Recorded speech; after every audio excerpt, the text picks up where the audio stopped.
whatever mabasa ndichaita ndichaemploya vanobuda mujeri nekuti ndine vandakatonanga vandakatomirira kubuda kwavo vekuti ndinotoya ndichipika pagedhi nekuti vakadzi vari muya kuri kunzi dai vakabudidzwa mujeri vanosimudza nyika zvinoshamisa nekuti vazhinji vane focus yekushanda because chese chavanoita kubva kusenu zvikarivire kushanda. Vasikana vakugona makeup vagona mapedicures kuti toda kuempower anyanya kusarudza zuva rinodzinasi mwedzi uno mwedzi wekurangarira madzimai saka nawo madzimai ari mukati meusungwa tinoarangarirawo ndosaka tiri pano nhasi uno tati amai Titi imi makauya mukaona zvinoitika mukati meusungwa kuti hamuna munhu ari kuuraya munhu uno kune vanhu vari kudzidzisa vanhu kuti pavanobuda vave vari empowered vawane zvekuzoita zvinovabetsera uyange zvavari kuita vari mukati meusungwa muno zvekugadzira iyo maneils kuti mari yacho iyoyo yatiri kuti ndiyo yavari kuda kuti kana vanenge vauya kubva panze vogadzirwa maneils osiya mari inoshanda kuva dzimba dzavo ivo vasungwa inogona kubuda kuenda kumba kwavo kunochengeta vana vavakasiya panze nekuti tiri kutaura nezvemadzimai ka vanogona vakasiya vana vanogona nemurume panze vasina zvavari kuita vasina zvavanorarama nazvo. Inini ndinowanzofarira kuramba ndichidzoka kujeri nekuda kwezvandakaona mazuva andakanga ndiri mukati mejeri. Ndakasangana nemadzimai akasiyana siyana from all walks of life and vazhinji vacho vakakwanisa kunditurirawo madambudziko avanosangana navo. For example, kusashanyirwa nehama, kusaziva kuti vanavo varipi, kutoshaya chekubata cheko vari mukati metirongo. Zviri zvinhu zvakandibata ini semunhukadzi kuti kune vanhu vanotoshayiwawo kana hama imwe chete inoyazovaona. Kune vamwe kutoti anenge asingatozivi kuti hama yacho haitozivi kuti ari muchitirongo. Vanenge vachitambudzika vari mukati meusungwa. Ndosaka ndakazoti ndirame ndichidzoka ine woiwoi kuvatsvagira rubatsiro rwandingawane kunze nekuvasimbisa kuti zvichanaka nerimwe zuva. Ende ndirimo mujeri imomo ndinonyanyofarira manchidzoka nekuti a part of life yandakugara iko vinezvi ipati yandakadzidziswa ndiri mujeri. Ndiri mujeri ndakasvika pakuenda kuchikoro ndikadzidziswa kuruka mabhegi, ndikadzidziswa kugadzira mafuta, zvinhu zvandandisingatomboite ndiri panze ndaingoimba ndichiacta ndichitawo zvandaita kutengesa mbatya.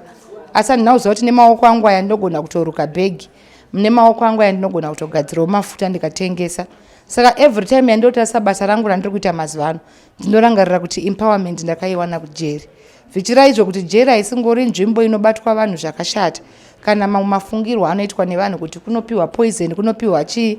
Ijeri rekuti kana uri munhu anofunga chaiko chaiko nyange uri muusungwa imomo muchikona ikoko une zvaunotodzidza nekuti kune inonzi rehabilitation inoitwa ikoko yekudzidziswa zvakasiyana siyana like zvandatotaura izvozvo zvinoitwa zvose mujeri. Ndosaka mwoyo wangu uri kunoku nekuti ndakadzidza zvakawanda ndikatobatsirikana ndikatodevelopa ndikatoitawo shamwari mujeri imomo. Ndiri muusungwa umu ndiri rimwe seu randairara rainzi cell 5 ranga rine madzimai akasiyana siyana. Saka inini semudzimai agara am an entrepreneur anoda zvekushanda. Ndakasanganawo nevasikana vaidawo zvekushanda vanga vane zviroto nemahigh hopes vachitaura kuti ini ndinoita basa rakati. Saka ndakasangana nemusikana ainzi Sharon aita zvekuruka musoro, manicure, pedicure. Sharon uyu akandibata zvakanaka.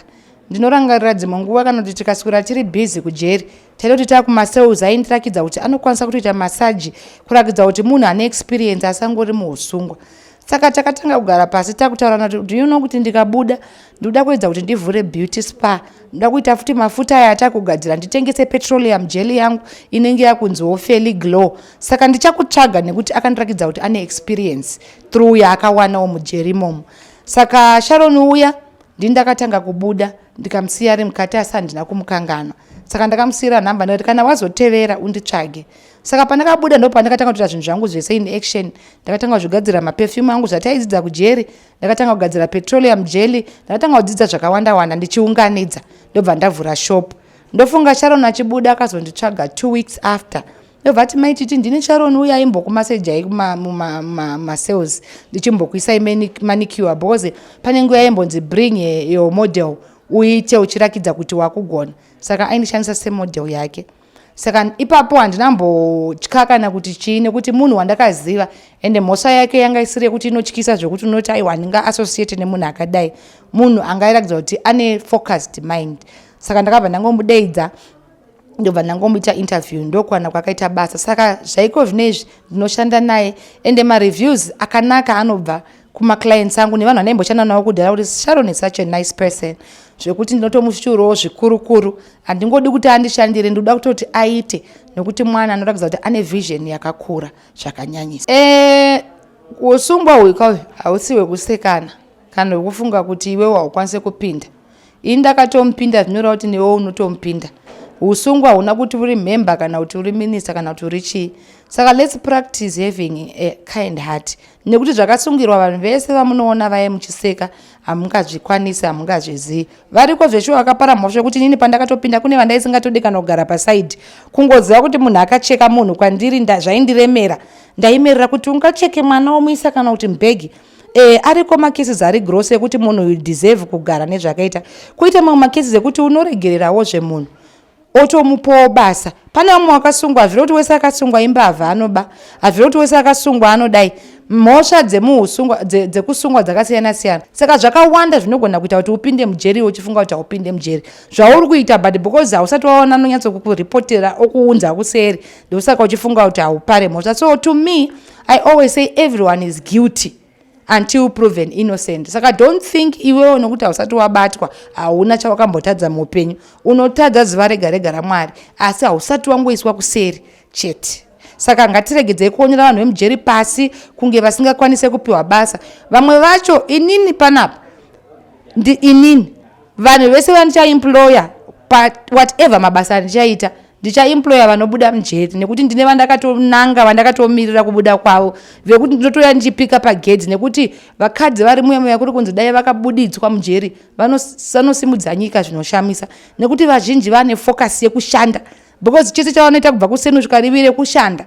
Saka ukatora mukadzi akadaro ukamisa panze handifungi kuti ungadisappointika kuti handimupe basa nekuti they now have skills. Vamwe wakapinda achitori mbavha pariko nezvaatoo murimi, mwakapinda akaita zvaakaita atoo cosmetologist, atove kuita poultry. Saka let's give them another chance. Sekupiwa kwatinoitwa chance naMwari ngativapewo mumwe mukana wekuona kuti zveshuwa vachinja here. Chishuwo changu chekuti hurumende ibvise kuti kana wabatwa nemhosva wane basa. Zvinhu zvinowanika kumabasa uku, zvinowanikwa kuti munhu akanganise. Everybody deserves a second chance. Zvino mukati hachaite chinhu orarama sei? Vanhu vanosungwa vane mhuri, anenge akaita dzimwe nguva mukadhiga what caused the problem.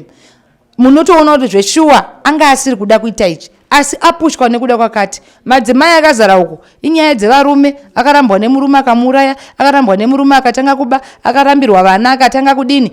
Saka unoona kuti macases achona ane foundation inorwadza yekuti noti if not dai anga asina kudaro, if not anga asina kudaro. Saka vanhu vakadaro ngavapiwe mukana zvokuti dai government yaikwanisa kubvisa mutemo iwoyo nekuti kubuda kwavo mujeri kuwanda kwenhamo munyika kana vasina chekuita. They need to be given a second chance yekuti kana vachityirwa kunzi angapare ngaambomonitwa muone kuti haana kuchinja here. But I believe kuti nekukorektwa kuri kuitwa vasungwa mumajeri umu, ukaona munhu achibuda achinoba futi, wakaona munhu achibuda achinopara mhosva futi, anenge asina kudzidza zvake.